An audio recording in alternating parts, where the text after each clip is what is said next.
Bamako n'a lamini na bolomara dugu Mali kɔnɔ Mali kɔ kan an ka foli ani tanu bɛ ka ɲɛsin aw bɛɛ lajɛlen ma achalen bɛ radio jɛkafɔ la ka bɔ Korofina dimanche o dimanche an bɛ ɲɔgɔn sɔrɔ nin kɛnɛ kan an ko tungarankew ka kɛnɛ jɛmukan in dabɔlen don ka ɲɛsin malidenw ma minnu taamana minnu bɛ taama sira la minnu sigilen bɛ jamana wɛrɛ la hakaja jɛmukan in talen bɛ ka ɲɛsin bɛɛ lajɛlen ma an ka foli ani tanu bɛ ka ɲɛsin aw ma i k'a dɔn sunkalo an bara k'an dɛmɛ dɔɔni i k'a dɔn ka taa bɔda la ni Ala sɔnna hali bi Ala ka tɛmɛ ko ɲuman d'an ma nɛgɛw kɛrɛfɛ tilegan in na Mamutu Suruni i k'a dɔn a sunnen don n'a ta bɛ a ɲɛ walen don a ɲɛ bɛ kehila a ka patron de ko o kirine dalen don o bɛ sɔn a la an bɛ dɔ kɛ an bɛ dɛsɛra Mali b'a dɔn koyi an bɛ bi sɔn a la su ka jugu ale ma diɲɛ bɛɛ ye de o fana ka baara in ka jugu dɛ o fana bɛ su ɲɛna awɔ tout à fait effectivement alors Abdou Touré k'i fo k'i waliman dɔn i k'a dɔn an sigira an ka kɛnɛ kan kunnafoni telima jumɛn bɛ bi karamɔgɔ Tumara an bɛ se k'a fɔ min ye tunga bunakun kan kunnafoni kura tɛ yen nɔ an tun bɛ deli ka minnu mana ka kɔrɔ olu de bɛ yen nka min kɔni ye nin dɔgɔkun in na kɛrɛnkɛrɛnnen la i n'a fɔ an tun ye layidu di maaw ma k'a fɔ ko minnu ni ko minnu bɛ sen na fɛn caman fɔlen don tungarankew ka jɛkuluba filanan min bɛ yen nɔ n'o ye 16e ye olu ka kɔɲɛw la o ko minnu ni ko minnu bɛ yen n ko an sɔnni da a kɔɲɛ kan bi an ye minnu ni minnu fɔla ka bɔ 16e jabaya la Bamakɔ yan nɔ an ye ɲɛfɔli k'olu la ka min bɛ yen nɔ fana ni o ye u ni minnu bɛ ka ɲɔgɔn sama Europe jamana fanfɛlaw fɛ ni o ye Bidi Dramé n'a ajɛw ye ka tila ka kumada don fana ma n'o y'a sɔrɔ u bɛ fɛ ka na fɛn minnu ni fɛn minnu ɲɛfɔla kunnafoni di sɛbɛnw kɔnɔna na n'o y'a sɔrɔ an ye minnu lankale n'o y'a sɔrɔ ni majɛ b'a la olu fanfɛlaw fɛ u bɛ se ka don walasa min ye u ka ɲɛfɔli ye k'o fana kɛ o de siratigɛ la donc bi jamukan an bɛ don ni o kumakan de bi alors Abdou i k'a dɔn i y'a fɔ cogo min na o don i k'a dɔn 16e ko an kamana gɔnna i k'a dɔn a bɛ ne ka waati jan bɔ ɲɔgɔn sama ni kunnafoni caman bara ka bɔ kɔkanna na min ye 16e ko ye an dun dalen don min na anw bɛ min dɔn ani sɛbɛnfura minnu b'an bolo o de ye 16e i k'a dɔn national a bureauba ɲɛma o ye Mohamed Cherif Aïdara ye i k'a dɔn kɔsa in na sa min ye ɲɔgɔn sama ye ni o ye Faransi bolofara ye i k'a dɔn Bayidi Dramé minnu yɛrɛ n'a fɔra k'u gɛnna ka bɔ 16e na i k'a dɔn olu fana faralen bɛ ɲɔgɔn kan ka kunnafoni caman di hali kɔsa in na u ye lettre kɛ ka ɲɛsin Bamakɔ gouverneur ma k'a fɔ k'u b'a fɛ ka ɲɔgɔn ye kɛ Bamakɔ nka lettre n'i y'a ye i b'a ye k'a fɔ 16e national ani ayiwa 16e France olu b'a fɛ ka ɲɔgɔn lajɛ kɛ Bamakɔ bon 16e national i k'a dɔn m'a dɔn ni maa bɛ se k'olu dalajɛ n'o tɛ président ba yɛrɛ ye alors o tɛmɛnen kɔfɛ i k'a dɔn u b'a ka sariyakisɛ caman fɔ u b'a ka tubabukan caman fɔ bon hali n'a ma se sɛbɛn ma anw bɛ min dɔn 16e ko la ne daba tungara 16e bɛ sigi don min a ma kalo kelen sɔrɔ ni maa min kumana 16e to a la o ye Mohamed Cherif Aïdara ye ça je le dis haut et fort 16e bɛ sigi don min ka maa wele k'a fɔ journaliste bon anw fana ye tɔn sigi n y'a f'u ye tɔn o tɔn n'a sigira maliyɛnw de ye k'u bɛ jamana kɔ kan i kɛra haut conseil o hali ni tɔn wɛrɛ sigira sini ko a bɛ maliyɛnw de dɛmɛ tu es le bienvenu sur mon plateau an fana b'i dɛmɛ an fana b'i dɛmɛ parce que i ka baara kun ye i ka baara ye malidenko de maliden minnu bɛ kɔ kan anw ye min ye n'an ni min kumana pendant plusieurs années o ye Mohamed Cherif Aïdara ye an b'a dɔn ale de ye tɔn in sigi ale de y'a wulikajɔ kɛ bon a tubabukan ni avocat ko ni ko wɛrɛ an t'o dɔn ça je le dis haut et fort k'a ye an n'a voyagé ka taa jamana wɛrɛw kan an n'a taamana ka taa diɲɛ jamana bɛɛ la an taara Congo an taara Abidjan an taara Faransi o jamanaw fana ka tɔn bolofara minnu bɛ yen tɔn bolofara minnu bɛ yen ka t'olu fana ye min ye Faransi bolofara ye an y'olu sɔrɔ yen an n'u kumana u y'a confirmer an ye Mohamed Cherif Aïdara de y'an ka président ba ye nin kɛ bon ni mankanba min bɛ yen bi nin de ye mɔgɔw yɛrɛ siran maliyɛn ko ɲɛ maliyɛn tɔn mana sigi yɔrɔ o yɔrɔ a bɛ taa laban ka kɛ sanni kun fila ye a bɛɛ kɛn bɛ politique ye bon Bayidi Dramé ça se comprend ne t'a dɔn je connais pas Bayidi Dramé kabini Ala ye n da maa in ɲɛna alors ça ne yɛrɛ t'a dɔn ɲɛna yɛlɛ an delila ka kuma téléphone na an delila ka kuma téléphone na 16e bɛ sigi don min ale yɛrɛ bɛ sigi don min Faransi 16e ɲɛmaaya la an y'a interviewé en direct il a parlé sur nos antennes au nom du 16e en tant que Mohamed Cherif Aïdara le président bon n'a fɔra bi ko e bɛna fɔ k'o tɛ président ye ko wɛrɛ minnu b'a jukɔrɔ ani ko minnu kɛra ɲɔgɔn na anw t'o ɲini k'o dɔn an bɛ min kalama an b'o de fɔ alors pour que an kana kɛ ayiwa sanni kun kelen an y'a fɔ a y'an wele dimanche tɛmɛnen ko an ye min fɔ a ma diya ye an ko a ma n'a y'a ja bi dimanche la a ka hakilina min ye CDM ko la a ka téléphone ci donc BD Dramé n'a tulo b'an na il peut nous appeler quand il le veut anw de y'a maa kama anw bɛ yan malidenw de kama an bɛ yan tiɲɛ de kama nka an bɛ min kɔni dɔn ni o sɛbɛnfuraw b'an bolo n'o jɛlen don an b'a dɔn k'a fɔ jusqu'à preuve de contraire fo n'a sɔrɔla ayiwa tubabukan ye nkalon ye Mohamed Cherif Hayidara an dalen don a la k'a fɔ ale de ye CDM président ye président ba ye Mohamed Cherif Hayidara hakili la o sɛbɛnfuraw caman b'i bolo président ba Mohamed Cherif Hayidara ye min ye Dabatungara an bɛ se k'a fɔ karamɔgɔ min ye wulikajɔw ye an bɛ se k'a fɔ tɔn in daminɛ kuma daminɛ président fɔlɔ min bɛ yen nɔ ni o sigila 16e kunna o ye Touré ye Touré ye baara daminɛ ale tila k'a ka démission de kɛ démission in yɛrɛ minɛna maa min fɛ ka taa di taala minɛ maa min fɛ a donni kama o de ye Cheikh Sadio Sidibé donc Jakite ŋa fɔ Cheikh Sadio Jakite démission in minɛ après u seginna ka ɲɔgɔn ye kɛ u y'u bɛnna maa min kan k'o kɛ président ye o de ye Mohamed Cherif Hayidara ye Abdou ko sɛbɛnfura k'o sɛbɛndiya i k'a dɔn récépissé de modification statutaire le ministère de l'administration territoriale vu la loi numéro 04038 du 5 août 2004 et relative aux associations vu la demande de récépissé de modification statutaire certifie avoir reçu Monsieur Kissima Gakou, secrétaire chargé des questions juridiques et institutionnelles du Conseil supérieur de la diaspora malienne, en abrégé CEDEM, demeura à Bamako, Faladje, Sokoro Villa, R11, une déclaration en date du 23 décembre 2015, pour laquelle il fait connaître les changements ci-dessous. Un nouveau bureau a été mis en place avec à sa tête M. Mohamed Cherif Hayidara, opérateur économique, Bamako, Banangabougou, rue 314, porte 714, enregistré sous le numéro 177, ministère de l'administration territoriale, DGAT, du 4 novembre 2015. Le ministre, par la délégation, le directeur général de l'administration territoriale, Mamadou Bili Sissoko, chevalier de l'ordre national. Ça, c'est très clair. Et ça, c'est vraiment, on dit de Kouarela. Nous savons que Bambolo Mimbadra. K'a fɔ CEDEM sigi furadama Mohamed Cherif Hayidara yɛlɛma fɔlɔ min kɛra ale de taara ka kɛ ɲɛmaa ye sɛbɛn in bɔra ministère de l'administration territoriale la ni maa wɛrɛ ko k'i ye a ɲɛmaa ye walima a kɛra sanni kun fila ye cela n'engage que toi anw bɛ min dɔn ani sɛbɛnfura min b'an bolo à moins que i fana ka sɛbɛn d'an ma min b'a jira k'a fɔ an ye min fɔ sɛbɛn min b'an bolo o ti tiɲɛ ye donc BD Dramé n'a tulo b'an na Faransi on n'a rien contre lui anw ka foyi t'a fɛ ala b'o dɔn kira b'o dɔn donc il faut que on soit précis an ka kuma tiɲɛ fɔ ɲɔgɔn ye vraiment maliyɛnw ka ko i k'a dɔn a faamu man di jɛkulu n'a sigira fɛɛrɛ ni dabali bɛɛ bɛ kɛ k'a ti fila ye politikitɔn n'a sigira dabali ni fɛɛrɛ bɛɛ bɛ kɛ a bɛ ti fila ye walima a bɛ ti saba ye ne t'a dɔn vraiment ne t'a dɔn k'a fɔ jɛkulu min bɛ sigi maliyɛnw tɔgɔ la minnu taamana u bɛ dɛmɛ ko gɛlɛya wɛrɛ bɛ taa don la jamana kɔ kan ko wɛrɛ na sɔrɔ kɔnɔ ce qui est sûr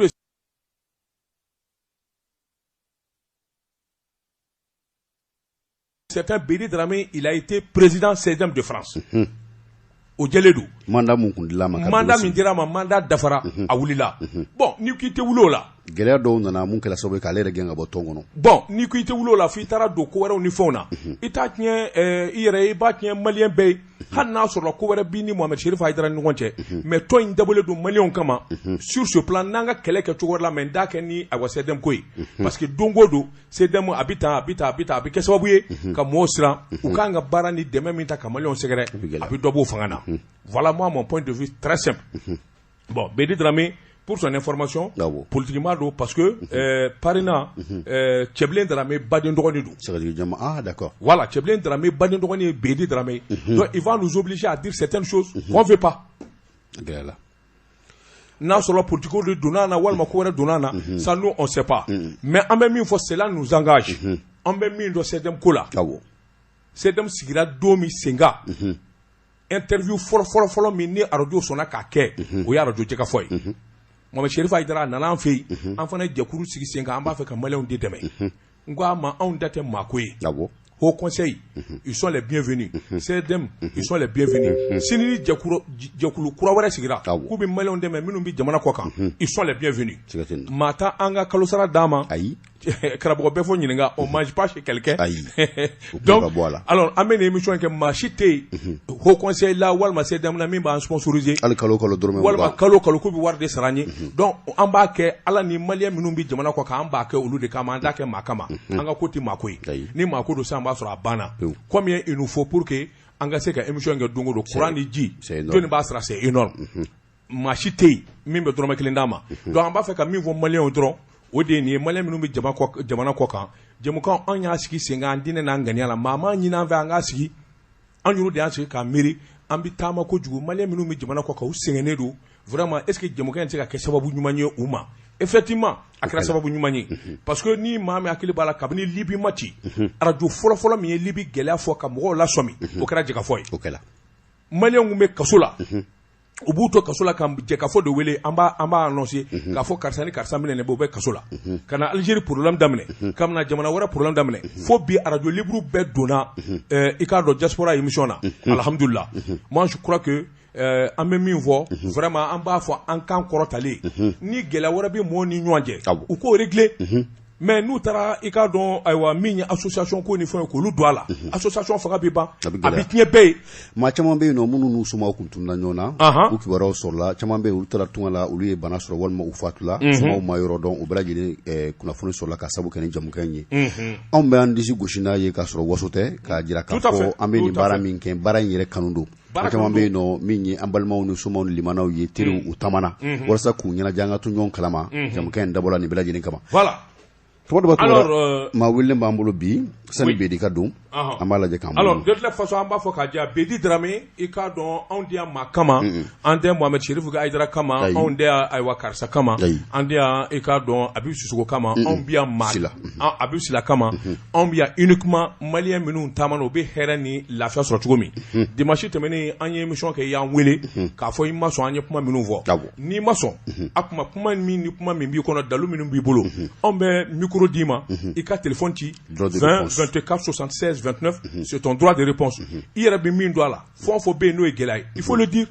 voilà donc ni mambe BD de la maison au niveau de la France aba fois ko jega fois en lable les doyer 20 24 76 29 ango BD de la meka weleli de ke alors kuna funi minu babolo abo dama ambalma e ka do amita nya fe anyi ma wele demseni do anya wele e ka do akana nga kena kan na wakati la e ka do alisi le me Allemagne jamana na demseni jini abine ka sandama do bo abe Allemagne donc anya wele akana nga moso kono anga se ka boroke Allemagne sigi chugo ani alere ka wuli ka jo tunga feta bi chugo mina anga se ka dofo sabula dimanche temene menya ade jara ho conseil des malins l'extérieur anale baro daski ka e ka do Africa télévision ka ani radio je ka fo sans fait mamtu e ka do yana nga ma welele ka laben alaje ka fiya bo anzingoro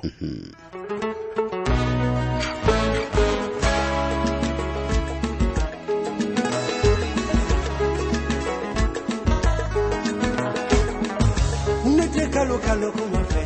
ute uya fo kuma fe mana kuma luchayara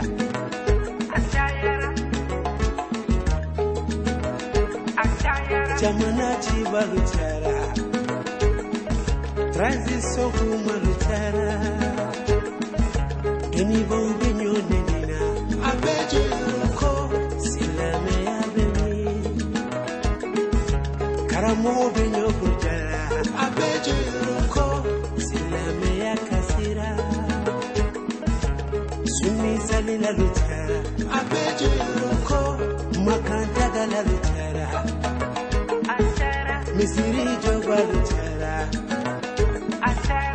ijike la luchara ilabe ala kutakela bien e ka don ko chara be joro ko e ka don misiri konoma chara joro ko no fota do islamia bara chara ni bela jilebi joro ko no feta la akaja e ka do joro ni ali nana jo kaban e ka do tien e ka don obi kashi amalma ashwale be radio je ka fola ka bo kurofina anya fana anye aywa ma wele kana anga kenaka atwade Abbas e ka don Abbas demseni e ka don mingoni nenera la yen jabe tike ka fo ale kan agi la sera ka wuli ka ta fo e ka don aywa almay jamana na tungana e vraiment ça m'étonne Abbas initli man client tono jaba Abbas ambi foki walmandon anya me ki be vacances là il nana boigné ibe sigileme Allemagne jamana na il nana vacances là donc vraiment aya kamana gwan le fait que e ka se ka boya ka ta fo Allemagne e ka do ka claque na vacances là donc ango fi kana anga baroke ka expérience yema ka se ka lame ani tunga yere minye e do do la Abbas mba fe ka don e yere joni i boramini i to ni jamu tono daba mi malien be fo mi yere fo krengrena ini ga kalande Abdou Touré aka wuli ka jola non Abdou kalande teble je t'apprends à quoi ça ni Abdou kalande wuli ay rega wuli ka jola malien munu me kokan parce que ni émission amala mais depuis quand tout malaya bon anti se aliga daire ga kuma kama mo tise ga la me gibisiki ni ma wuli ka dogire bon ala ke ne to ya Abbas Diallo ni sigile me mo en wulu la mo ka mo mo ya yoroj may sigilen kerengana wula sabalbu mais nyenga kalambe ke sigoroni ali sisa me sigoroni bon ana ala ke ay kalambla baki niveau là antara ay tuan minanta. Oui, mais Abbas, dis-moi, à ton âge là, c'est ce qui m'étonne, mounier dessous de qu'on est kata tungana. Ouais, bon, donc de afi wa tari yere de a décidé walma ifani badu kikata. Bon, Moshima a décidé, nere sigi gamiri. Bon, parce que ni mini nga jamana taga chugula bon nya jete mine nkoro chama bino uklala kalana baratu bolo bon ne amiri ngo bon ne mina ken nu nyonari bon kama depuis ni bagi je shenkele mfana nya décidé dom na mebo malaire fata kalama bata kalama au kera sanjmay au kera 2014 tu as quel âge aujourd'hui? Moi j'ai 23 ans cette année. Donc 2014 et puis bon mais tu avais quel âge? Bon, à mon calculer des 100. Ok, voilà. D'accord. Alors, cela veut dire que 2014, et Boran, je crois 2014, on est 600, alors, sans Woulouvlan, Emanobo, Samougan, Sabala, Anis Sabala, alors, je retiens 23, et je retiens à peu près 22 ans. Ah ouais? 14 euros, non, mais là. Il avait 16 ans. Il avait 16 ans. Ouais. Tu avais 16 ans? Ouais, j'avais 16 ans. Mais non, c'est pas possible. Comment à 16 ans, et puis qui mérite à faire? Ouais, bon, au final, au bisque de mais Sira Fanaka, ne fana mo sura, ne fana koronmune. Malien.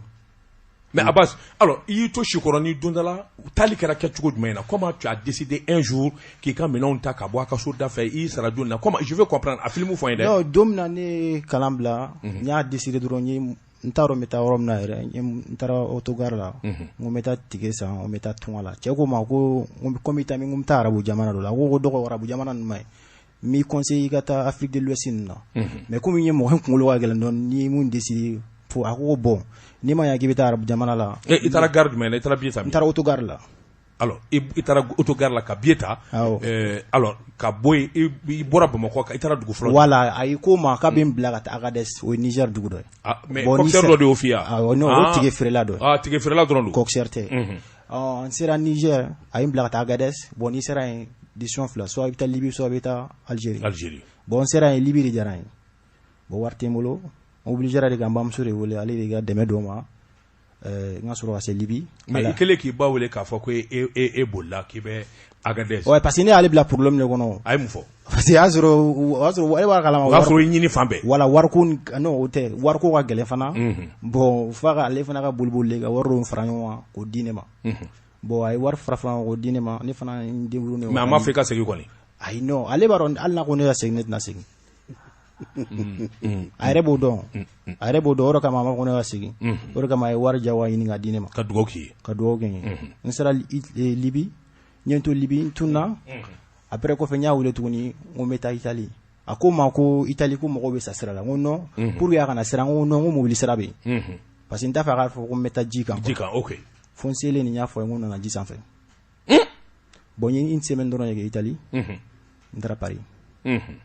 bientôt Paris ça kasoro ta Allemagne. Très bien. Alors anga c'est quoi fait donner vraiment ça c'est un très bon film que je suis en train de réaliser m'a fait ka don Libye iye bateau nyini chugodi aw dona bateau kono chugodi ha mo jolu kundo ategeli kera ke chugodi parce que asro gelabe Libye asro c'est trop compliqué ouais bon ne ko ni ma la fula ne ma gelea basro Libye parce que muna neni ndo ma do nyon Libye ale wululay ale fa be baraka masalla wa ko sirti arne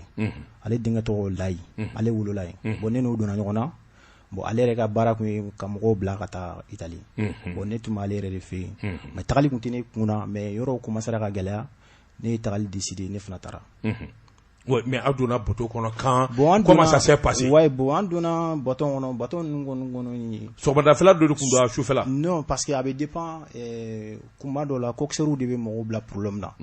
o yɔrɔ jumɛn parce que n'u ye wari di coxeur ma coxeur t'a fɛ ko tagali tɛ yen mais n'u ye mɔgɔw ka wariw minɛ pour que ni mɔgɔw b'u tɔɔrɔ u b'aw ta ka taa bila jida la tagali bɛ o tagali tɛ o tagali b'aw sɔrɔ yen mais déjà comme ne bɛ yen ne dɔnbaga b'a kunna a ko kunna o tɛ se ka ne bila ka taa jida la ka taa tɔɔrɔ quoi don min na tagali bɛ yen anw taara an mɔgɔ 100 ani mɔgɔ 20 dɔɔnin de donna kulun kɔnɔ mais ala barika la an bɛɛ sera mais kulun modèle jumɛn kun don sujaki u bɛ ji u bɛ fiɲɛ kɛ min na fiɲɛ de bɛ k'a la a bɛ n'a fɔ chambre gɛnɛ voilà a bɛ ko chambre o de don bon ne non a bɛ fiɲɛ bɛ k'a la aw yɛrɛ ɲɛna aw yɛrɛ bɛ fiɲɛ k'a la aw yɛrɛ b'a ta ka taa bila ji sanfɛ ka don a kɔnɔ moteur b'a la ok aw yɛrɛ de chauffeur ye fana fɛn t'aw bolo a tɔgɔ di fɛn temps sira bɛ lajɛ ni min ye non u b'o d'aw ma o bɛ bɛɛ ma n'aw bɛ don o bɛ d'aw ma dumuni t'a kɔnɔ ji t'a kɔnɔ dumuni bɛ d'aw ma ji bɛ d'aw ma aw yɛrɛ a b'o bɛɛ kɛ kulun kɔnɔ mais est ce que e ko a maa 100 ni kɔ est ce que a bɛɛ tun bɛ ku a kɔnɔ an bɛɛ tun tɛ ku donc mais nin bɛɛ la a y'a sugusuguma i b'a dɔn k'a fɔ a wo bɛ se ka choix chambre de don ayi non depuis an ma wuli yɛrɛ a yɛrɛ b'a dɔn ji bɛ don a b'a soli ka bɔ de inna lillahi wa inna ilaihi raji'un Abbas donc a donna a ye tile joli kɛ sira la yanni a ka se non an ma mɛn an wulila zoro wagati 18h wagati ani italien ye ɲɔgɔn ye a wulila zoro heure Libi 18h e dun ko k'aw ma heure 18 heure 18 ouais parce que comme i ko tile kelen a tɛ tile kelen bɔ kɔrɔ tile kelen heure 24 alors donc italien ka bateau policiers bi u ka policiers minnu bɛ yaala ji kan a n'olu ye ɲɔgɔn ye o ko kɛra cogo di bon an n'olu ye ɲɔgɔn ye olu fana ka ko bɛ cogo min na f'i ka yɛlɛ olu ka ligne kan o b'aw ye depuis aw bɛ wuli wagati min na a bɛ surɔ la olu ɲɛ b'aw la o n bɛ se k'an profiter o yɔrɔ la mɔgɔ bɛ sa ji la italien européen nɔ b'a la quoi sinon o bɛ bɛɛ ye o a bɛ wuli yɔrɔ la o b'aw to yen de sinon o bɛ mɔgɔw ye o u bɛ se ka dɛmɛ don dɔw ma joona mais u b'a fɔ souvent ko fɔ a ka yɛlɛ an ka ligne na u ka frontière la quoi frontière la o la n'aw kɛra u bɛ sɔrɔ ka na dɛmɛ dɔw ma mais an kɔni ta la mɔgɔ ma bana mɔgɔ ma sa mɔgɔ kɔni sɛgɛnna vraiment ne yɛrɛ sɛgɛnna parce que ni siɲɛ fɔlɔ ka yɛlɛ kɔgɔji kan i bɛ fɔnɔ oui mal de mer voilà i tɛ se ka dumuni fana kɛ quoi ne kɔni voilà i tɛ se ka dumuni kɛ foyi mais dumuni ni ji min dira aw ma est ce que o y'a se fo tubabuw ka yeli ma ouais ne kɔni ma dumuni kɛ ne ma ji min ne ma dumuni kɛ parce que ne tun bɛ ka fɔnɔ puis kunkolodimi ni fɛnw tun bɛ na parce que o kɔni siɲɛ fɔlɔ ka yɛlɛ kɔgɔji sanfɛ o ne sɛgɛn trop k'a to ji sanfɛ e yɛrɛ ja ma tigɛ siɲɛ kelen a ma porokoto jɛgɛba dɔ mana walima non problème yɔrɔ min na su dugu tilama fɛ voilà vers 2h 3h ni wagati kulun bɛ ban quoi moteur bɛ ban o la a bɛ ji de bolo quoi ala kɔnɔ kuma dɔ la a bɛ yɛlɛ a bɛ jigin o yɔrɔ de géré ne hakili kan dɔɔnin quoi hali chaque fois ni hakili jiginna la n ja bɛ tigɛ quoi moteur bɛ ban cogo di moteur bɛ sa quoi donc o b'a sɔrɔ a mɛnna boli la donc sisan ji de bɛ taa n'a ye ten fu voilà ji bɛ taga n'a ye parce que y'a sɔrɔ kɔgɔji fɛn a bɛ yɛlɛn a bɛ jigin a bɛ yɛlɛn a bɛ jigin fo moteur ka sɔn moteur bɛ sɔn o la tuguni moteur dilanna t'aw cɛ la moteur dilanna b'a boli a ma deli ka kurun boli ka b'ala y'aw da non ni kabako ye dɛ alors Abbas i k'a dɔn an tor'o la i k'a dɔn ka kwaji tigɛ fo an taara don italikaw ka ligne kan alors o ko kɛra cogo di bon an taara Italie an selen Italie an sera samedi si je me trompe pas, c'est le 22 mars 2014 bon taara n'an ye olu mɛnna n'a ye o ma taa n'an ye police la quoi bon ni yɔrɔ na min profiter min ka mɔgɔ dɔ fo Aboubacar Ndiaye il était le directeur DGA de INPS n y'ale wele a ye wari ci ma n y'o de ta ka taa Paris bon n selen Paris ala ko tiɲɛ Paris ma diya n ye ala ko tiɲɛ mais non Italie d'abord avant Paris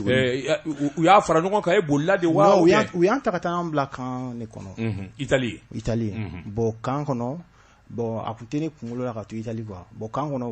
o temps ma bolo quoi o wagati de aujourd'hui tu as ton diplôme mais alors i nana vacances de la wa ou bien u y'i bila ka na ou bien e yɛrɛ de nana i yɛrɛ ye i bɛ tila ka segin ka taa Allemagne comment ça va se passer ouais parce que Allemagne loi la a nɔgɔyara dɔɔni fɔlɔ la option fila de tun bɛ ka papier sɔrɔ soit i bɔra ni visa ye ka taa kalan na ni tilala o mɔgɔ b'i la i bɛ baara kɛ soit i ye alimamuso furu soit i ye den sɔrɔ ni alimamuso ye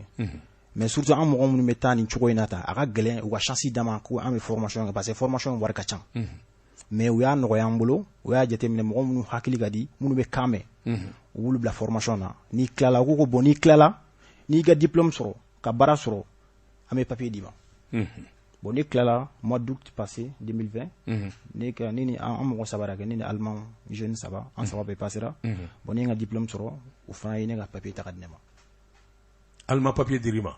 mais i ma baara daminɛ fɔlɔ Allemagne n ye baara daminɛ d'accord i ye non seulement parce que ne tilala mun y'a to papier ko teliya ne tilala ne ye formation kɛ entreprise min na an ye examen kɛ le 3 le 4 août bon ne ye baara daminɛ le 5 quelle chance bien en balimaw a sualen bɛ radio jɛkafɔ la on est avec un cas extraordinaire Abbas min kɔni ni a ka hadamadenya ye senima ye sabula i k'a dɔn kabini an jini se t'a ye dabali t'a ye ka wuli a kun fɛ k'i fili alors n b'a da tulo kan tout le monde n'a pas la même chance que lui ni min tulo bɛ na denmisɛnninama na i k'a fɔ ko Abbas ye nin kɛ i k'a dɔn alors n yɛrɛ bɛ nin kɛ peut-être que alors kojugu da don sabula Abbas k'a fɔ a ma gɛlɛya sɔrɔ a ye gɛlɛya caman sɔrɔ an bɛ na n'a ye alors de la façon Mamuto an bɛ fiɲɛni bɔ an senkɔrɔ an bɛ se ka na kumaso kɔnɔ an ni Abbas an balimaw a sualen bɛ radio jɛkafɔ la an ni maliyɛn denmisɛnnin don min kɔni ni Ala kɛ maa gɛrɛtigɛma ye kabini denmisɛnnin jinin san 16 san 15 a wulila k'i kɛ kwaji ka taa fɔ Allemagne bi i k'a dɔn a ye kalan kɛ ka sɛbɛnfuraw sɔrɔ fɔ ka kɛ yen baarakɛla ka yen sɛbɛnw sɔrɔ Ala ye gɛrɛtigɛ min d'ale ma maa 100 bɛ yen i t'o ɲɔgɔnna sɔrɔ yani an ka ɲininkali tɛnku Abbas la an bɛ foli ani tanu kɛ ka ɲɛsin Usa Jakara Traoré ma i k'a dɔn Usa Jakara Traoré i k'a dɔn ale ye filɛlikɛla ye min n'a bɛ filɛli kɛ ni dolo de ye Usa Jakara Traoré ka foli bi yan san b'a sɔrɔ a n'a ka kalandenw u sigilen bɛ k'an lamɛn gɛrɛtigɛ ko de b'i la i b'a fɛ ka taa tunga na aw minnu bɛ contrat ɲini na walima sanu ɲininaw a y'a jigi kɛ Usa Jakara ye n'i y'a wele a ka téléphone na 76 22 37 39 walima 66 22 37 39 i k'a dɔn i ka ayiwa sarakati min ye a b'o f'i ye hali n'a ma ɲɔgɔn ye Usa an ka foli b'i ye cɛw kɔrɔfɛn t'i la su bɛ cogo di alors Abbas Abdou Abbas hali bi an bɛ tɛmɛ ni baro ye an ye nin kuma fɛn fɛn fɔ i y'a jira k'a fɔ e kɔni bɛ bɔ yan don min na sɛbɛnfura kelen min tun b'i bolo o de ye ekɔlidenw ka quartier an b'a fɔ o ma ko quartier scolaire lycée la a y'o fili fana yɛrɛ i y'o fili sira la kabini Libi a y'o fili Libi n bɛ fɛ k'a dɔn e ye Allemagne kɛ i tɛmɛna yɔrɔ dɔw fɛ ka se Allemagne bɛɛ i ye dɔɔnin kɛ Allemagne de maliyɛnw bɛ yen nɔ aw bɛ vie communauté la aw bɛ vie cogo di e ye kalan min kɛ mɔgɔ est ce que mɔgɔ wɛrɛw bɛ chance sɔrɔ ka ni formation ɲɔgɔnna kɛ ka caya e ni mɔgɔw donna ɲɔgɔn na e ni mɔgɔw ka e ye temps min kɛ yen nɔ Allemagne a ko kɛla cogo di ok bon yani ka nin kuma jaabi fɔlɔ jɛkulu b'an ka Allemagne an y'a tɔgɔ da a ka radio la oui a dɔgɔ groupe Jɛkafɔ mɔgɔ 200 dɔn de b'a kan eh ben bravo bravo tulo b'an ni wagati ça c'est bien ça moi aussi je suis le mobilisateur de ce groupe aussi ah ben c'est super Abbas bon Abdou pour qu'il gagne et puis Salika Teme je crois que c'est pas la première fois Allemagne de la kene wule ki to Allemagne en direct à radio là ouais voilà o kɛra mɔgɔ faga kun barika bonyana Malla tout à fait OK bon o la Touré yɔrɔ parce que Allemand ka chance di jeune ma o de fana bulu arranger trop parce que olu ka population vieille non bon problème fana mi i tɛ se ka fɔ k'i bɛ kalan de kɛ ni fana tɛ kan mɛn quoi o de ye problème ye f'i ka kan mɛn fɔlɔ voilà parce que n'i y'a jateminɛ an ka mɔgɔ bɔta caman bɛ yen u ma kalan bon pour que i ka se ka taa a ka nɔgɔn an bolo dɔɔni parce que n'i bɛ français yɛlɛma ka kɛ allemand ye bon mɔgɔ min to a fila si mɛn a bɛ gɛlɛya dɔɔni mais hali o bɛɛ la mɔgɔw bɛ yen nɔ u b'u débrouiller ka kan fɔ u hakili ka di trop bon allemand baara mɔgɔ bɛ min na yɛrɛ teliya la o ye kan mɛn de parce que formation na e tɛna sigi classe kɔnɔ e ni allemand de bɛ classe kelen kɔnɔ k'olu bɛ taa cours de langue kɛ olu mɔgɔ tɛ cours de langue la o olu mɔgɔ bɛ dɔrɔn a bɛ ka matière min kɛ a bɛ mun kɛ examen olu b'u concentrer o de kan e tɛ se ka taa e damala programme bɛ bɔ i yɛrɛ quoi o de kama n'i bɛ kan mɛn dɔrɔn Allemagne o b'i ka baara sɔrɔ teliya mɔgɔw fana bɛ yen minnu ma formation o bɛ baara la o olu baaraw fana bɛ yen mais n'i ko k'i mago bɛ wari caman na wa i bɛ formation de fana kɛ i bɛ kalan caman de kɛ parce que i bɛ sara n'i ka diplôme niveau de maliyɛn minnu bɛ yen nɔ aw ka groupe Jɛkafɔ maliyɛnw dama don walima ni jamana wɛrɛw don minnu ye africains ye a sigilen bɛ cogo di aw yɛrɛ bɛ ɲɔgɔn ye waati jumɛn ni waati bon an ye maliyɛnw dama dɔrɔn mɔgɔ wɛrɛw tun b'a la an ye jateminɛ kɛ parce que a ko kun cayalen don olu tun b'a fɛ k'a kɛ communauté fɛn sugu dɔ ye an ye olu bɔ a la bon an bɛ ɲɔgɔn 2 fois par an ɲɔgɔn ye ba bɛ kɛ san o san siɲɛ fila san dɔ la corona ko in na a ma kɛ salon mais an ye activité caman kɛ Alors Abbas, i ka dɔn min ye maliyɛn i mana taa yɔrɔ la n'a jogo bɛ taa au-delà de ça aw minnu taara kurun na aw minnu taara kwaji fɛ i ka dɔn a y'a sɔrɔ mɔgɔ bɛ yen minnu ma taa o sira fɛ minnu kɔni nana devoir légal normal olu faralen bɛ ɲɔgɔn kan olu muso ni denw i ka dɔn u bɛ maliyɛn jogo kɛ est-ce que an n'olu bɛ ɲɔgɔn kalama bon an bɛ ɲɔgɔn kalama i n'a fɔ i ka émission daminɛ i tun bɛ k'a fɔ cogo min na o de don maliyɛn bɛ yɔrɔ o yɔrɔ hali n'a ye mɔgɔ 20 de ye o mɔgɔ 20 in a bɛɛ bɛ taa tan quoi a bɛ n'a fɔ an ka fara ɲɔgɔn yɔrɔ de ma n'an ye quoi ne t'a dɔn fɛn fɛn don maliyɛnw bɛ Allemagne depuis an ma wolo olu bɛ yen olu bɛ a bɛ ca ni san 30 kɔ o mais olu bɛnnen tɛ o u tulo bɛ ne la u b'a dɔn u tulo bɛ ne u b'a dɔn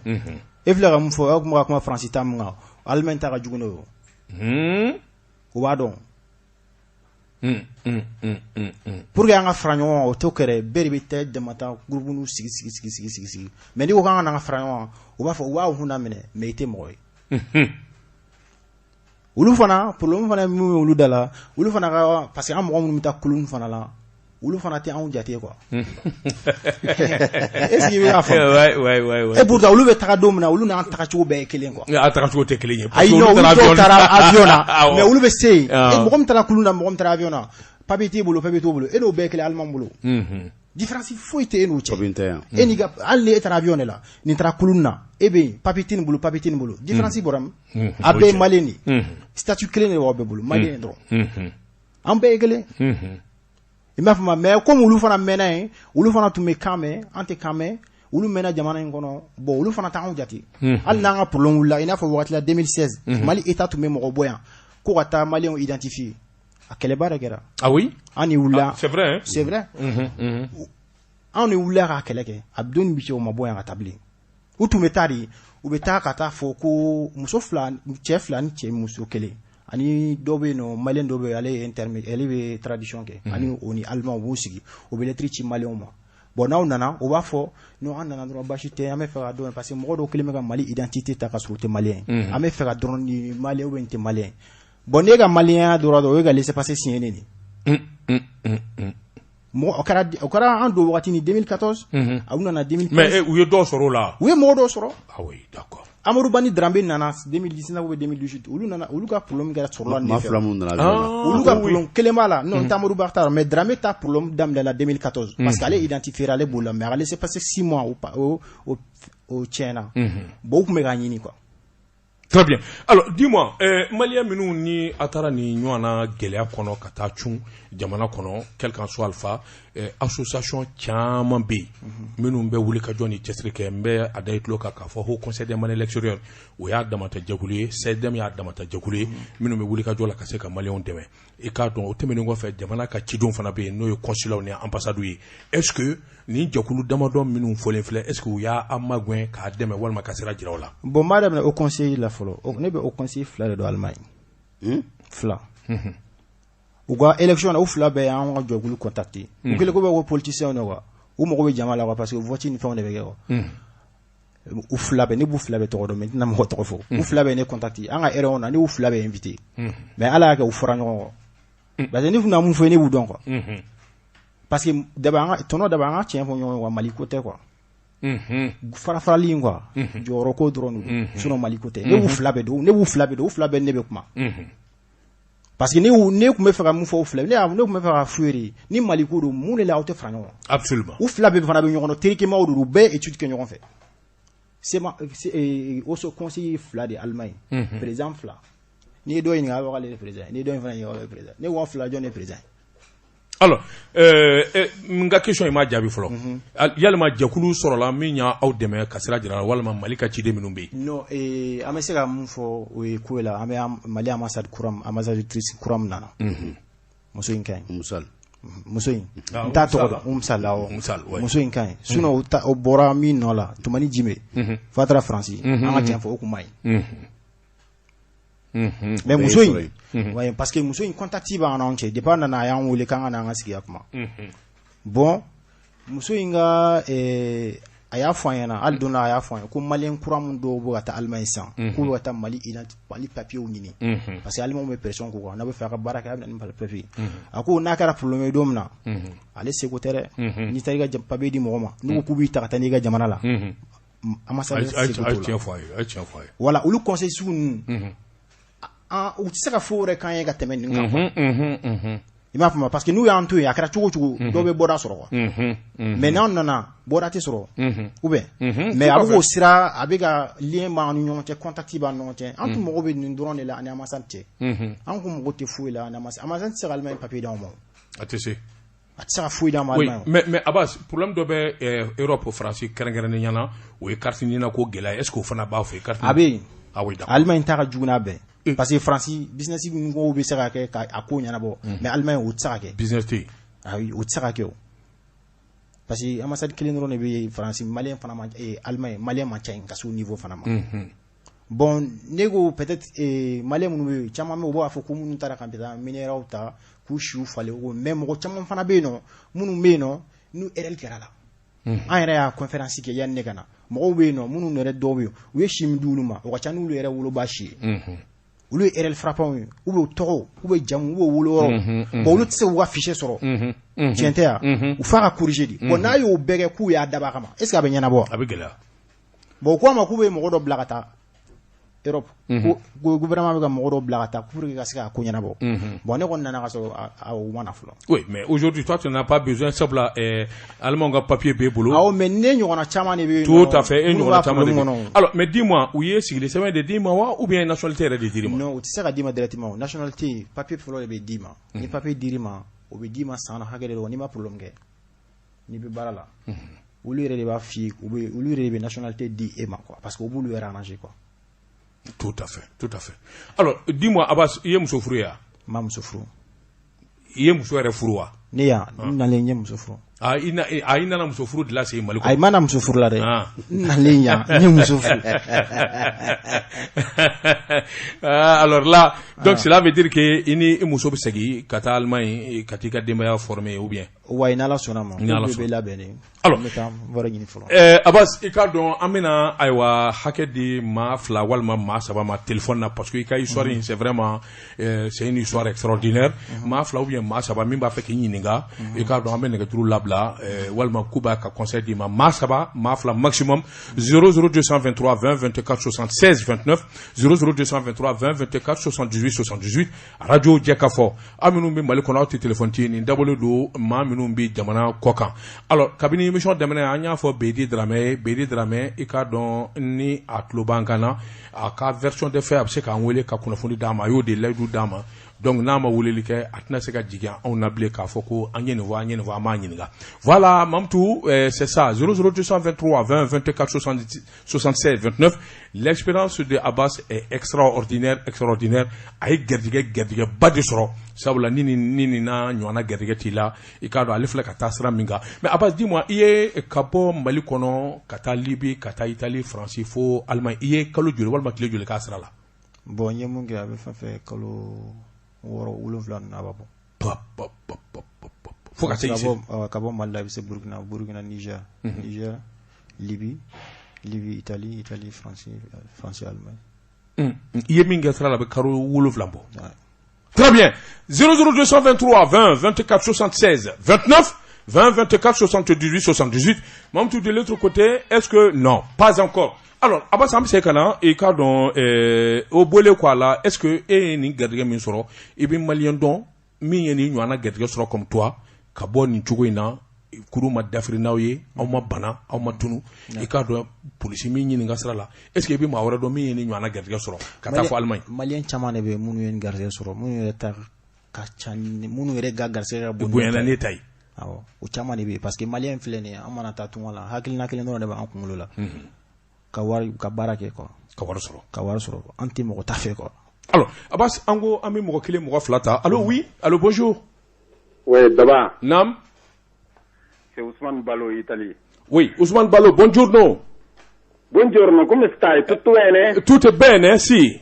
che dici come va Ramadan tutto a posto gli altri musulmani come stanno qua a posto no io sto pregando tutti i giorni per il Mali perché abbiamo capito qui in Italia che in Mali ci stanno un sacco di problemi dei cartini problemi dei politici problemi di droga non sappiamo come andiamo mais problème là va finire très bientôt Ok, comunque io vorrei partecipare a questa emissione perché veramente tu sei una persona che io ti vuole tanto bene. Merci bien. Però vorrei che lo Stato maliano veramente che ci pensa dietro un attimo, solo un attimo, a riguardare dietro le maliane che stanno qui in Europa, dappertutto. Merci. Il problema di Cartinina. D'accord, j'ai compris. Abbiamo bisogno dello Stato maliano. Siamo noi maliani, abbiamo bisogno dello Stato maliano, veramente. Ngati là-bas, il y a encore flic là-bas, ça quoi, ita à toi faut Alors, Diallo, dis-moi, tu as vu l'expérience de Abbas là? D'abord, ne fera moufier, ne ka kani Abbas ka kabekle, c'est la même cas. C'est pas possible. C'est pour cela que ni voulez quoi. Ça fait plaisir, mon cher. Nte fɛ k'an yɛrɛ fɔ téléphone na kojugu mais a ka di ye ni don min na ni nana n bɛ ni Ivoire daba sisan Ivoire yɛrɛ de ka di ne ye quoi don o don ne b'i ka fɛn bɛɛ lamɛn. Merci mon cher. Merci. Aw filɛ nin ye n'aw ye émission kɛ n'aw ye journal ninnu kɛ fɛn na directement a bɛ na ne ka téléphone kɔnɔ a bɛ na n ka boîte kɔnɔ directement don o don ni n jiginna ka bɔ baarayɔrɔ la n b'i ka journal lamɛn. Ah ben merci bien Abbas k'an bɛ maliyɛn bɛɛ fo Italie merci vraiment. Et puis daba n bɛ fɛ ka mun f'i ye. Kabini bɛ Mali la vraiment i ka ko ka di hakili b'a la i ka cɛ dɔ tun bɛ Faransi a tun tɔgɔ ye ko Sanji Baraji. Awɔ Sanji Baraji oui tout à fait. Bon kabo wagati in b'i lamɛn vraiment n y'i kanubagaba ye mais daba n bɛ fɛ ka n da don vraiment Mali gouvernement k'a lajɛ tiɲɛ yɛrɛ yɛrɛ la ça va pas. Ka sabali u ka malidenw récupérer. Parce que ne ɲɛ bɛ fiɲɛ dɔ wulitɔla la quoi denmisɛnninya bɛ na mais n bɛ fɛ ka hakilinatani fɔ n ɲɛ bɛ fiɲɛ dɔ natɔla la a fanga ka bon. Parce que ala k'an kisi i b'a dɔn mɔgɔw bɛ wawo ci la diɲɛ fan bɛɛ bɛɛ maliyɛn de bɛ mankan na fan bɛɛ fɛ yan an bɛ nin wagati min na. Bon Europe bɛna gɛrɛgɛrɛ dɔ sigi maliyɛnw kɔ kan nin na n'i ma kunnaja an bɛɛ bɛna taa an yɛrɛ sɔrɔ Mali la ka sababu kɛ vraiment an kɛlen don ka problème créer fan bɛɛ fɛ. Mais c'est vrai maliyɛn kɛlen bɛ ka problème. An bɛ sɔrɔ ka na wuli sisan ko ala de y'a latigɛ alors que ala ko tɛ vraiment jamana marabagaw k'a yira malidenw na ko Mali bɛ yen Mali ye kelen de ye. Mali ye nation kelen de u k'a lajɛ vraiment u ka fɛɛrɛ ɲini mɔgɔw ka papiers la u ka mɔgɔw ka papiers labɛn ka d'u ma. An filɛ tubabuw ka papier b'anw bolo tubabuw ka papier sɔrɔ ka gɛlɛn koyi daba. Sɔrɔ man di dɛ. Ne filɛ nin ye ne ye kalan kɛ yan ne yɛrɛ filɛ nin ye hali ni n bɛ kuma n balimaw fɛ n bɛ fili ka italien k'a fɔ.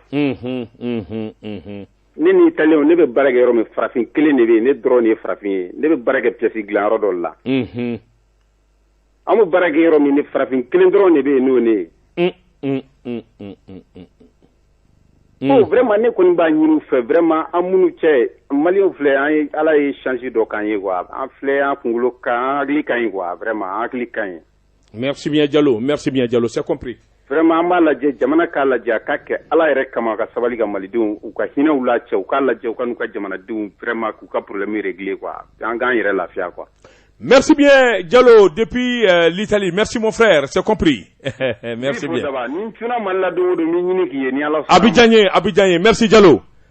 Merci bien monsieur. Alors, am se kana anga kuma so kono an balimaw i ka dɔn denmisɛnnin funangɛni dɔ b'an bolo min ye alors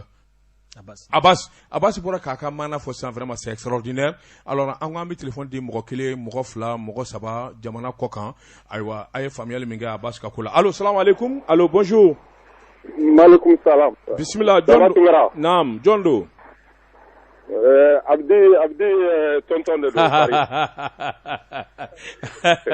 Ayiwa basi Abdou tonton n'a fɔta merci bien Kulubali. Alors, tu as écouté l'histoire de ce jeune garçon. C'est émouvant. Abbas, vraiment c'est émouvant. Oui, il a écouté, bon, comme tu m'as écouté le d'autres, maintenant, mais il y aura seulement fameux, là. Vraiment, il a encouragé, il a jeune courageux. Bon, il a fait tout comme un Italien mon bras téléphone, il a fait tout comme d'abord. Malende mon passer au Castrin fait, na au Canada, oui, sans sur au Castrin à Kacha, madame Moko Hakedonere. Aïe, d'accord, ok. Comment va en fait à France et à Paris? Donc, on peut mon fouiller, donc, bon courage, donc, utano garage comme alaka munumbe anoni papier tout bula to munumbe papier tout bulo katinina tout bula ala ko no ambo do sawe. Merci bien Koulibaly depuis la France. Merci mon frère, vraiment c'est gentil. Abame. Merci bien, merci bien. Alors,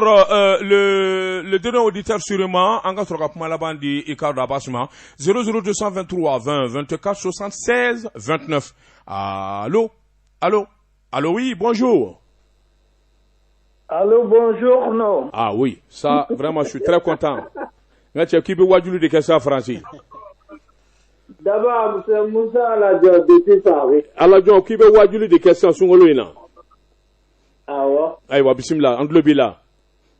Koribazité. Ça va très bien. Kame Abasifo, Kam Demsenia. Ah, bah, mais à Klobala. Oh, ala, Jelou, Yarako, Kone Fabe de Ilakaka de Ila Demsenma. Le kilomètre Chama Boli. Yo. Voilà, quoi la Chine Kene Adama. Inshallah. Ah, Nyangara foli kanga fo Abasi. O fenze e jinta. Ah. Kana de jamana nu kona ka kalanke ka aslina I aslika sibika siginga ta faso la ta. Imake fatoye imake foyi. Parce que nya ka chama de do ere ifli. 10e étage la ya. Allah. Taye muso do ji kono ko ko ka ifli. Voilà. Donc a kungoloto chama ne bianno. Na le ala ikene adale maleka kalanke ka barake ka papier soro ka ta faso la. Amba fo daba. Kam so furu fana. Comme awa kam so furu amba fo. Aba me. Gouvernement naka médaille d'âme. Tout à fait. Awo ala ka kene adama. Merci Aladjo. Merci bien. Ko mo yo ni trajem la me ko kunye fola ede abasi tara anem na kaka preplat. 2014. Ni kaka Algérie era tete mais Algérie parafin bet plus 2h30. O sirate bide. Merci bien. Oui, tiens, Aladjo. Gouvernement français, européen, war de di Algérie ma parafin era kanate me. Merci bien. Kunafoni jaranye. Voilà. Il y avait chaman do ala, il chaman fala kateme. Merci bien, Moussa Aladjo. Inche. Donc, no temara ka boy dabambayo au befo kosobe. Foli jaranye. Ko mo ko janto corona la ko musa do so ala de beki janto. Voilà. Ni ala sona merci.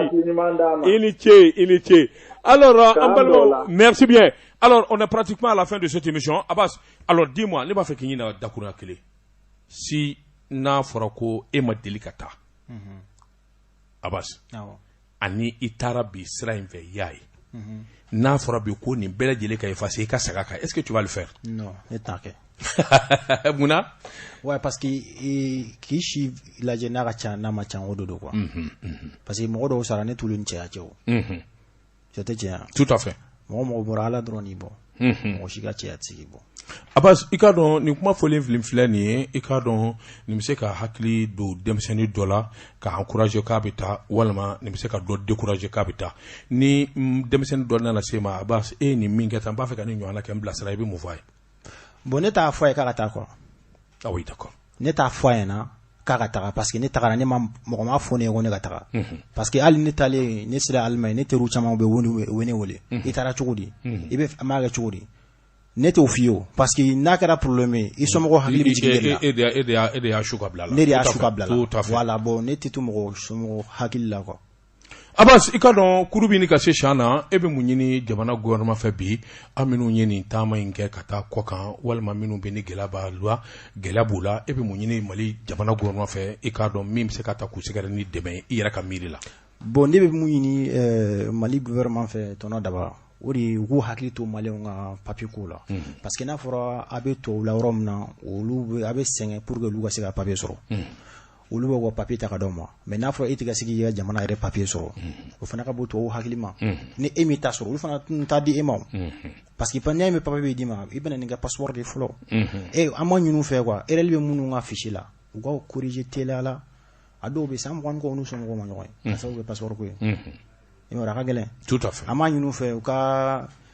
kɛ teliya la maliyɛn minnu bɛ yen n'u bɛ u bɛ diɲɛ yɔrɔ o yɔrɔ maliyɛn bɛ yɔrɔ o yɔrɔ ka kɛ teliya la u ka mɔgɔw ka pièces k'u ɲɛnabɔ ani an dɔgɔnin minnu bɛ yen nɔ minnu bɛ k'an lamɛn ani gouvernement ka niveau la an bɛ se ka mun fɔ gouvernement ye u ka aventure in ta solution quoi an ka bɔ an ka taa kalan kɛ o de y'a solution ye mais ka taa sinema sira fɛ a jateminɛ Mali a perdu combien de jeunes ka ca dans ta la yɛrɛ voilà bon n'olu bɛɛ kun bɛ anw bɛ se ka jumɛn kɛ jamana in kɔnɔ ɲɔgɔn fɛ an ka bɔ an ka taa hakilina ɲini dɔnniya ɲini ka na bon o de ka ɲi an ka jamana ma mais an ka taa sa ji la o ma ɲi an ka jamana ma. Très bien. Alors Abbas i ka dɔn la toute dernière question est-ce que Abbas hakili la dunda la ka segin ka na jamana kɔnɔ pewu i ye kalan minnu kɛ Mali ka se ka nafa sɔrɔ walima i bɛ to hali bi wari ɲini na kɔ kan. Non ne ye kalan ne ye formation min choisi ne m'a choisi Allemagne kama dɛ ne y'a choisi Mali kama. Donc ça veut dire que un jour sisan kɔni tɛ don dɔ la kɔni i b'i labɛn ka na. Voilà parce que e yɛrɛ b'a dɔn an bɛ min Mali la sira ko problème bɛ Mali la an bɛ tile min na ko bi normalement est-ce que o kan ka kɛ yan. Mais i nane min filɛ nin i tolen yan wa tari bɛ taa. Ayi dɛ ne bɛ taa tɛmɛ. Très bien. Alors Abbas an b'i fɔ k'i waleɲuman i k'a dɔn an y'i wele y'an ka wele jaabi vraiment i k'a dɔn nin ye misali ɲumanba ye misali min ni maliden bɛɛ lajɛlen na faamuyali sɔrɔ a n'a dusu don dɔ kɔnɔ walima a n'a hakilina jira dɔ la k'a fɔ taali man ɲi i k'a dɔn o tuma maliyɛn i mana kɛ yɔrɔ o yɔrɔ diɲɛ jamana o jamana na i k'a dɔn i kan k'i cɛsiri i kan ka wuli ka jɔ boloda i taa kun ye min ye k'o kɛ sabula Abbas ka taali vraiment ale y'a ɲini de k'a fɔ n bɛ taa fɛn kɛ effectivement ala ye sira nɔgɔya a ye fɛn kɛ mais par contre Abbas ɲɔgɔnna denmisɛnnin caman bɛ minnu dara k'a fɔ minnu sera ko ala y'u dɛmɛ u taara Italie u taara France mais u taara sira jugu wɛrɛ kan o fana caman bɛ yen o caman bɛ yen u m'a ɲini ka baara kɛ u m'a ɲini ka kalan kɛ wari sɔrɔli nɔgɔmanda dɔw y'a ɲini k'a fɔ k'u b'o kɛ i ka don o fana caman bɛ yen donc Abbas an b'i fɔ k'i waleɲuman dɔn ka dugawu k'i fana ye Abdou Touré. N tɛ foyi dɔn kan bilen ala ka dɔgɔkun wɛrɛ jira an na. Merci bien an balimaw i k'a dɔn bi an b'a kun cɛ nka an b'aw ta sɛrɛ la min ye Bayide Darame an kun y'a fɔ a ye yanni an ka jɛmukan in daminɛ k'a fɔ micro b'a bolo dimanche tɛmɛnen a y'an wele k'an jalaki kosɛbɛ an ko ni ayiwa jaabi ni fɛn o fɛn b'a yɛrɛ kɔnɔ bi a bɛ se k'an wele malheureusement il nous a pas appelé alors donc vraiment donc nous on est sur notre logique i k'a dɔn c'est un président